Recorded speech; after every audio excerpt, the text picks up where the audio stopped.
பொதுவாக பார்த்தீங்கன்னா கொட்டைகள், விதைகள், பருப்பு, தானியம் எதுவாக இருந்தாலும் அதை ஊற வச்சு குக் பண்ண வேண்டியதை குக் பண்ணி சாப்பிடும்போது தான் அதில் இருக்கிற சத்துக்கள் முழுமையாக நம்மளுக்கு கிடைக்கும்னு சொல்லுவாங்க.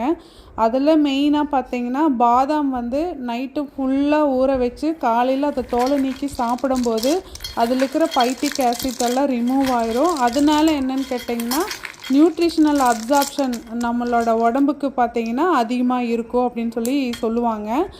நான் பாதாம் இந்த மாதிரி தான் பண்ணுவேன். தோலை நீக்கிட்டு ஊற வச்சு தோலை நீக்கிட்டு நிழலில் உலர்த்தி கடைசியாக வெயிலில் ஒரு நாள் வச்சு எடுத்து வச்சுக்குவேன்.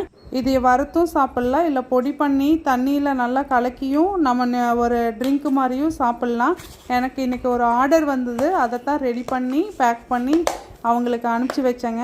உங்களுக்கு யாராவதுக்கு இந்த ப்ராசஸ் பண்ணி பாதாம் தேவைப்படும் அப்படின்னா ஸ்க்ரீனில் தெரிகிற நம்பருக்கு கான்டாக்ட் பண்ணுங்கள்.